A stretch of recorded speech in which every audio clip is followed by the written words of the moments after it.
Vera Activity ka shënuar një tjetër sezon turistik të suksesshëm në bashkinë e Shkodrës.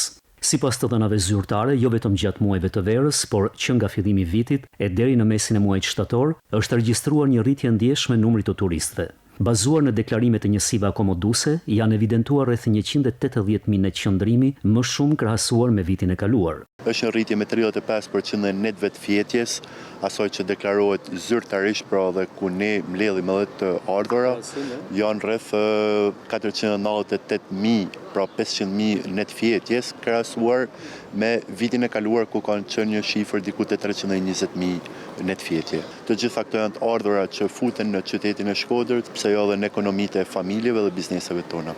Autoritetet vendore theksojnë se ndikim pozitiv në mbarvajtjen e sezonit ka dhënë bashkëpunim i ngushtë me operatorët turistik, si dhe masat e marra veçanërisht në plazhin e Velipojës, si zona më e frekuentuar e bashkisë së Shkodrës, e cila shtrihet nga Bregdeti deri në Alpe.